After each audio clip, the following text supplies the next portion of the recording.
ৰাজ্যৰ ভিন্ন প্ৰান্তৰ লগতে চিপাঝাৰতো যি বানৰ সংহাৰ দেখিবলৈ পোৱা গৈছে। মই বৰ্তমান উপস্থিত আছোঁ চিপাঝাৰ সমষ্টিৰ যি গৰুখুটি বহুমুখী কৃষি প্ৰকল্প আৰু বৰ্তমান সেই পৰিৱেশ মই দেখুৱাবলৈ চেষ্টা কৰিছোঁ যে যোৱাকালিৰ যি ভাগত আচলতে বাঢ়নি পানীয়ে বিভিন্ন যি খেতিপথাৰসমূহ নষ্ট কৰিছিল, পশুধনৰ যি খাদ্যৰ বিল হৈছিলে, তাৰপিছতো আজিও দ্বিতীয় দিনাও আচলতে এনেধৰণে ব্ৰহ্মপুত্ৰৰ যি বানপানী আচলতে প্লাবিত কৰা পৰিলক্ষিত হৈছে।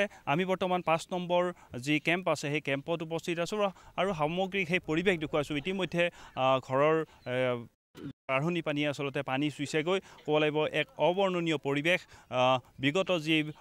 বিগত দিনতো এনেধৰণে যি বানৰ যি সংহাৰ অব্যাহত আছিলে, কিন্তু এইবাৰো আচলতে হাজাৰ হাজাৰ কৃষি ভূমি আচলতে পানীৰ তলত থকা পৰিলক্ষিত হৈছে আৰু সামগ্ৰিক সেই পৰিৱেশ মই দেখুৱাবলৈ চেষ্টা কৰিছোঁ। ক'ব লাগিব যে যোৱাকালিৰ ভাগতো আচলতে যি বাঢ়নি পানীৰ যি তাণ্ডৱ সেই চিপাঝাৰত দেখিবলৈ পোৱা গৈছিলে, আজিও আচলতে সমান্তৰালভাৱে আজিও দ্বিতীয় দিনাও অব্যাহত আছে যি বাঢ়নি পানীৰ যি তাণ্ডৱ। আৰু মই সেই ৫ নম্বৰ কেম্পত উপস্থিত আছোঁ আৰু সামগ্ৰিক সেই পৰিৱেশ মই দেখুৱাবলৈ চেষ্টা কৰিছোঁ। আৰু কিদৰে ইয়াৰ যিসকল সৈনিক আছে, সৈনিকসকলে অতি কষ্টৰে ইয়াৰ যি দিনে নিশাই আচলতে তেওঁলোকৰ যি কাৰ্য সেই কাৰ্যসূচী চলোৱা পৰিলক্ষিত হৈছে। আমাৰ এইটো ৫ নম্বৰ কেম্প। ৫ নম্বৰ কেম্পত মোটামুটি ৩৬ ঘণ্টাৰ আগত পানী নাছিলে। এই ৩৬ ঘণ্টাৰ ভিতৰত আমি যিখিনি পানী দেখিছোঁ, আমি আছিলোঁ তাতে সেইটো কেম্প। তাৰপিছত এইটো কেম্প বনালোঁ, ইয়াতেও পানী উঠিছে। এতিয়া আৰু 1 ঘণ্টা হয়তো থাকিব, তাৰপিছত হয়তো ইয়াতেও উঠিব। এতিয়া আমাক ওপৰ মহলে নাও এখন দিম বুলি কৈছে, তাতে এনেকৈ থাকিব লাগিব। তাতে ট্ৰেক্টৰো আছে বা মূল্যৱান সামগ্ৰীও আছে, গতিকে আমি এনেকৈ থাকিব লাগিব। আৰু নিশ্চিতভাৱে ক'ব লাগিব যে এক অবৰ্ণনীয় পৰিৱেশ। আৰু সামগ্ৰিকভাৱে আপোনাৰ ওচৰলৈ আহিছোঁ, কেনেকুৱা পৰিৱেশত এতিয়া বৰ্তমান দ্বিতীয় দিনটো আজি দেখিবলৈ পোৱা গৈছে? সামগ্ৰিকভাৱে গৰুখুটি বহুমুখী কৃষি প্ৰকল্পৰ সমূহ মাটি ভূমি আমাৰ প্ৰায় ৭,০০০ বিঘা মাটি বানৰ কবলত এতিয়া পৰিছে।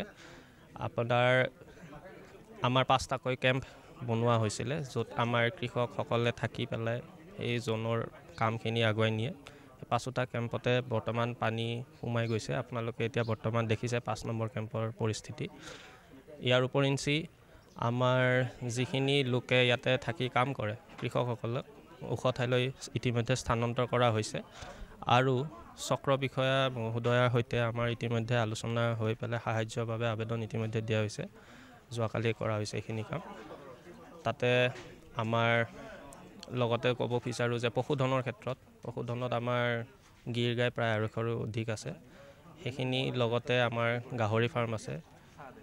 এই পশুধনৰ ক্ষেত্ৰত আমাৰ যিখিনি মাটি তেওঁলোকে চৰে, য'ত ঘাঁহ বন থাকে, সেইখিনি এতিয়া পানীৰ কবলত পৰিছে, যাৰ ফলত তেওঁলোকৰ আমাৰ গোশালাত থকা লোকসকলে পশুখিনি চৰোৱাত অসুবিধাৰ সৃষ্টি হৈছে। আৰু নেপিয়াৰ ক্ষেত্ৰতো আমাৰ পানী ইতিমধ্যে খেতিত পথাৰত সোমাই গৈছে, যাৰ ফলত নেপিয়াৰ ঘাঁহখিনি আমাৰ দিব পৰা পৰ্যায়লৈ এতিয়া নাই। এই ক্ষেত্ৰত ইতিমধ্যে আমি দৰং জিলা প্ৰশাসনৰ সৈতে কথাখিনি আগবঢ়াইছোঁ আমাৰ তৰফৰ পৰা। তেওঁলোকে নিশ্চিতভাৱে আমাক সহায় জনাব। সামগ্ৰিকভাৱে ক'ব গ'লে বৰ্তমান যিহেতু অকল খেতিপথাৰৰ কথা ক'বলৈ নহ'ব, ইয়াতে মেচিনেৰিজো জড়িত হৈ আছে। প্ৰত্যেকখন কেম্পতে আমাৰ কমেও দুখনকৈ ট্ৰেক্টৰ আছে, কম্বাইন হাৰ্ভেষ্টাৰ আছে।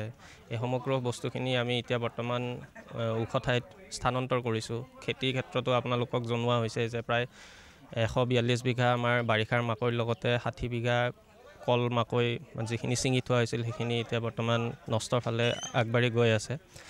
আৰু বাগানৰ ক্ষেত্ৰতো কোৱা হ'ল, নেপিয়াৰ ঘাঁহৰ ক্ষেত্ৰতো এনেকৈ সামগ্ৰিকভাৱে এটা সঠিক হিচাপ আমি বানপানীৰ হ্ৰাস হ'লে আমি দিব পাৰিম। কিন্তু বৰ্তমান আমি যিটো আনুমানিক ক'ব পাৰোঁ সেইটো হৈছে প্ৰায় ৪০ লাখ টকামান ইয়াতে পুঁজি সোমাই আছে। হয়, নিশ্চিতভাৱে এই ধৰণে পানীৰ গতি যদি আগুৱাই গৈ থাকে, পানী বাঢ়ি গৈ থাকে, আমি নিশ্চিতভাৱে এওঁলোকক ইয়াৰ পৰা স্থানান্তৰ কৰাৰ ব্যৱস্থা আমি হাতত ল'ম। নিশ্চিতভাৱে ক'ব লাগিব যে বানপানী বাঢ়ি আহিছে। বাঢ়ি অহাৰ ফলত যিসমূহ কেম্প আছিলে, কেম্পসমূহৰ পৰা ইতিমধ্যে যিসকল সৈনিক আছে ইয়াৰ পৰা লৈ যোৱা হ'ব বুলি আমাক বিভাগীয় কৰ্তৃপক্ষই জানিবলৈ দিছে। আপোনাৰ ওচৰলৈ আহিছোঁ, বৰ্তমান কি পৰিৱেশ? বৰ্তমান পৰিৱেশ দেখিছে আমাৰ যি প্ৰকল্পৰ 5টা কেম্প আছিলে, 5টা কেম্পতে ব্ৰহ্মপুত্ৰৰ বাঢ়নি পানীয়ে বুৰাই পেলাইছে। আৰু এইটো আমাৰ যি ৫ নম্বৰ কেম্পটো, এইটো বেছিকৈ বুৰাই পেলাইছে।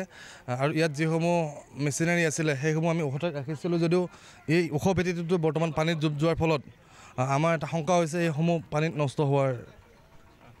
নিশ্চিতভাৱে ধন্যবাদ জ্ঞাপন কৰিছোঁ আৰু এই যি অবৰ্ণনীয় পৰিৱেশ তাৰ মাজতে কিন্তু ক'ব লাগিব এই কৃষি সৈনিকৰ কিছু লোক অহা পৰিলক্ষিত হৈছে আমি দেখুৱাব কৰিছোঁ কেনেদৰে এই বিপৰ্যয়ৰ মাজতো নিজকে এক আত্মবিলীন হোৱা পৰিলক্ষিত হৈছে সেয়া দৃশ্য আমি দেখুৱাবলৈ চেষ্টা কৰিছোঁ কেৱল গৰুখুটি কৃষি প্ৰকল্পৰ লগত এইসকল যুদ্ধে আচলতে যুদ্ধ কৰি থকা পৰিলক্ষিত হৈছে আমি সামগ্ৰিক 5 নম্বৰ পৰা সেই পৰিৱেশ দেখুৱাবলৈ চেষ্টা কৰিছোঁ এয়া হৈছে গৰুখুটি কৃষি প্ৰকল্পৰ দৃশ্য ক'ব লাগিব এক অবৰ্ণনীয় পৰিৱেশ আৰু এইসকল লোকে আচলতে ইয়াত দিনে নিশাই এনেধৰণে নিজকে আত্মবিলীন হোৱা পৰিলক্ষিত হৈছে